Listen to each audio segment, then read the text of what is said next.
This exercise we're about to do together is, in my opinion, life-changing. It will fundamentally transform how you interact with painful thoughts and emotions and relationships. You'll practice creating space for them so that you can be less reactive and more intentional in your actions. It's a powerful, transformative exercise. And at the same time, it's not difficult to practice. It's a simple skill, and I've invited mindfulness expert Thomas McConkie to join us to teach it. As this exercise is designed to work with disturbances or uncomfortable emotions, it's going to be a little uncomfortable. But if you find yourself getting overwhelmed, feel free to take a break, do something comforting, and then come back to this exercise when you feel more resourced or safe. This exercise is about 12 minutes, and I've made a longer version of this video where I debrief and explore my experience with Thomas, because each time I do this exercise, something inside of me changes. But the first couple times, it was pretty mind-blowing for me. So if you struggle or feel confused during the exercise, definitely check out the longer version of the video to explore the why. Okay, without further ado, let's jump in.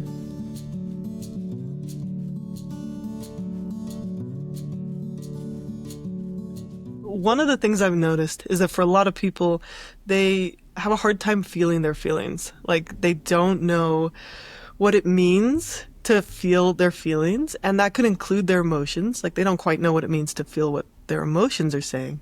But they also don't know how to sit with their body's sensations and what's going on there.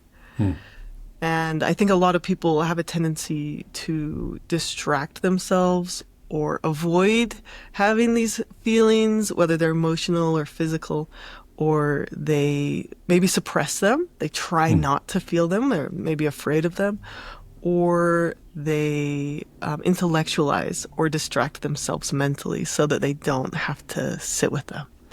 And that's what I'm hoping you can talk with us about today, Thomas. I'm excited to talk about this today. I'm happy to. I love the introduction. It needs no embellishment, but if I were to add anything, I would just say from a Buddhist perspective that yes, we all do that as human beings. We avoid ourselves. We are in conflict with reality, meaning like what is true right now? What's the truth of our embodied experience? We're often in conflict with that, and that causes profound suffering. So this exercise is in service of everyday suffering for people like me and you, and a way to commit more fully to our embodied experience. So the running and the evasion can all stop right here. I love that. And a friend introduced me to this exercise. And when I did it, I was reminded that we can talk about feeling our feelings all day, but this exercise, we're actually just doing it. We're just simply practicing it. And I found it really valuable, really helpful for me. So I was so grateful you were willing to share it with my audience. Amazing. Yeah, I'm happy to do it. Do you want me to jump in? Yeah, let's go. Let's jump right in. Amazing. I'll ring some bells because they sound beautiful, and it also helps us kind of settle in and really come to presence for this time. And we'll just go, we'll see, 5 or 10 minutes. Great. Sounds great.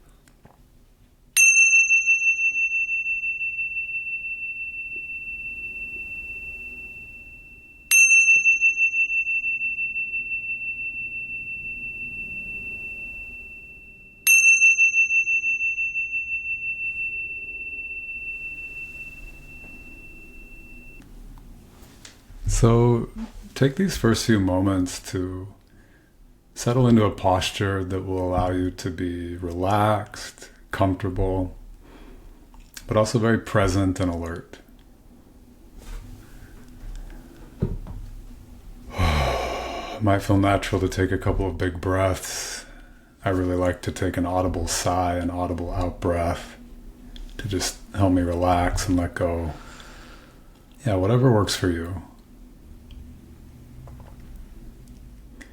And this is also a really good moment, an important moment to ask yourself if it feels safe to really move deeply into sensation. For many of us, at least some of the time, it's not the best moment to go deep into the body. And so we shouldn't assume that an experience like this, a practice like this, is always the right thing to do at any given time. You want to check in with the body and get permission from yourself. Like, yeah, I feel resourced enough, I feel grounded enough to go deep into my embodied experience.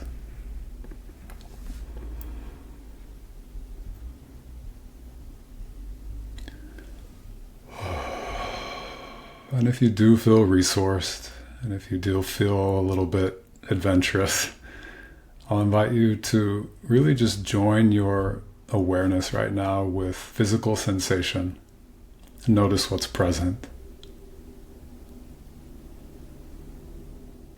We're working in this exercise with everyday disturbance, hundreds of times a day, maybe thousands of times a day. Things are happening at a pre-conscious and unconscious level where we just feel a little ruffled, a little disturbed, a little stirred up.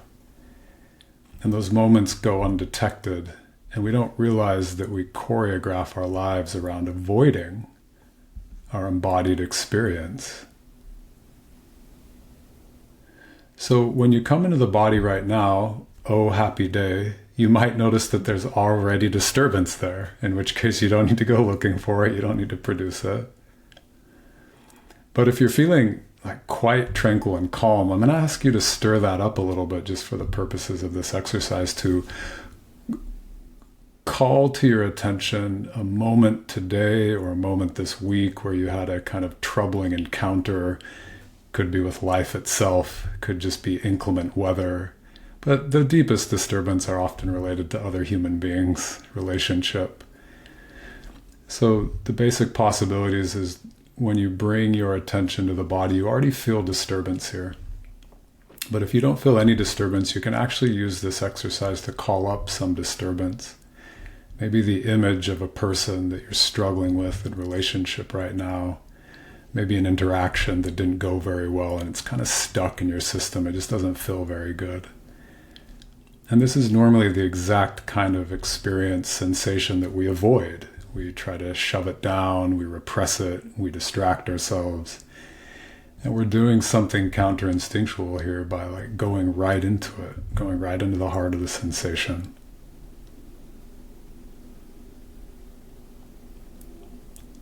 So you call up a disturbing encounter, something someone said to you, something they did, something that happened in life that left you feeling unsteady, unmoored, anxious, disturbed.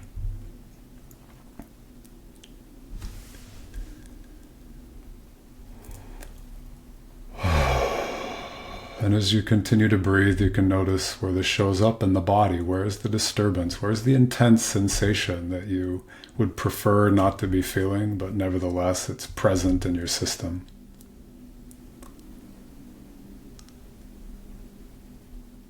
And rather than running, evading, distracting, repressing, can you just relax into it? Letting awareness soak into the sensation like water soaking through a sponge. And really feeling what's here to be felt.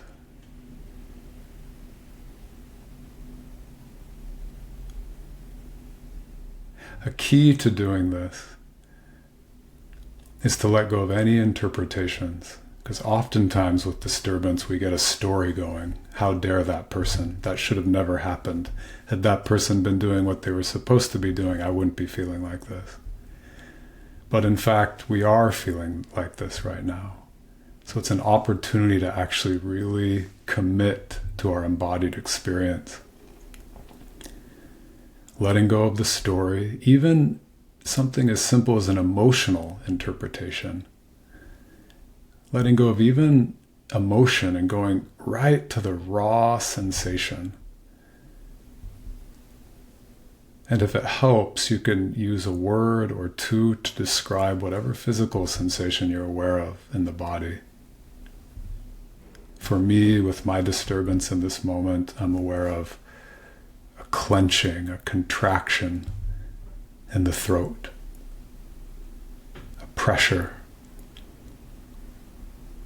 I feel some ache in my heart. So see if you can do that, just physical sensation, no emotion, no story.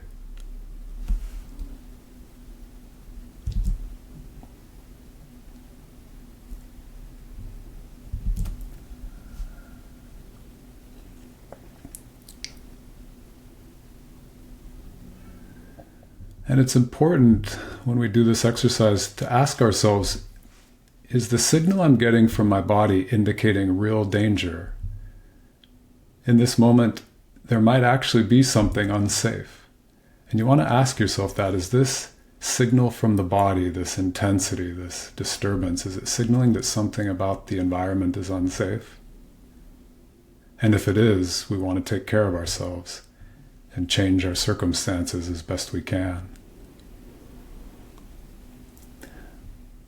But if it's a disturbance that's not indicative of any immediate danger, if we actually feel safe, that is, on an objective level, we can use this opportunity to go even deeper.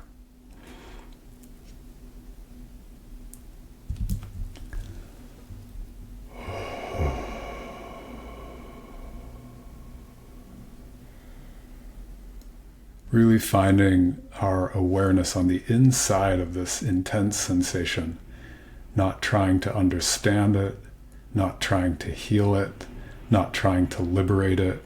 We're not performing any operation on it at all. We're just training ourselves to stay embodied, to commit to the truth of our embodied experience right now.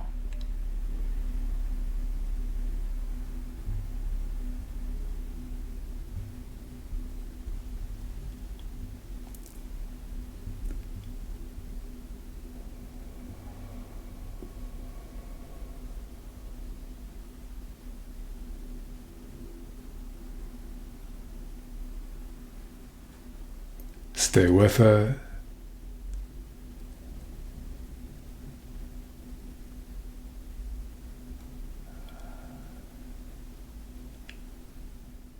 And when you feel like you're really resting in this disturbance in a way that we do not normally do day to day unless we bring some intention to a practice like this, you have the option of saying to yourself, saying out loud, I commit to feeling this way on and off for the rest of my life.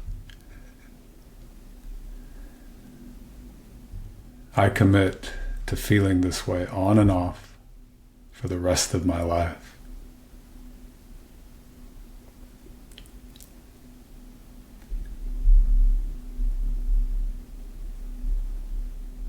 Sometimes when we make this declaration, we feel despair, like, oh no, I thought one day I would finally be free of sensations like this. I would finally be delivered from the suffering of my life. And if you feel despair, let that be a signal that you can let go of any fantasy that one day as a feeling human being you'll stop feeling and accept this embodied reality that sometimes life hurts, sometimes it brings us joy, and that these are passing, ephemeral energies.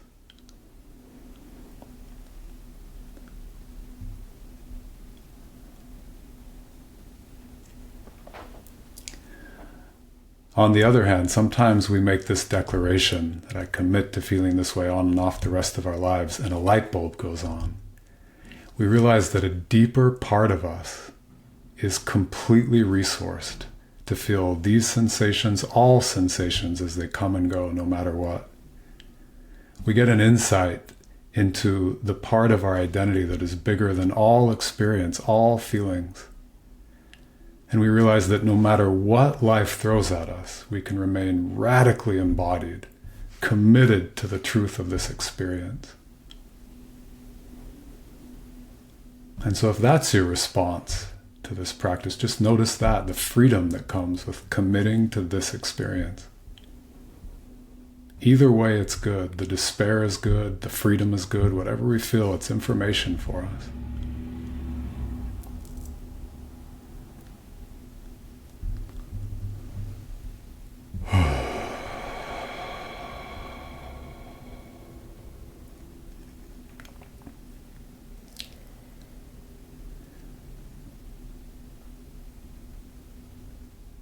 Let this sensation run its course, however long it takes. And at some point, as all sensations ebb and flow, you'll find yourself on the other side of intensity. And you'll realize that you didn't abandon yourself. You committed to staying embodied. And now you're free to act from a place where you're not avoiding yourself, not avoiding your embodied experience. You can be choiceful. You have agency to decide, do I do something? Do I do nothing? What's the next thing I can do? The most wise, compassionate, and skillful thing I can do in response to life.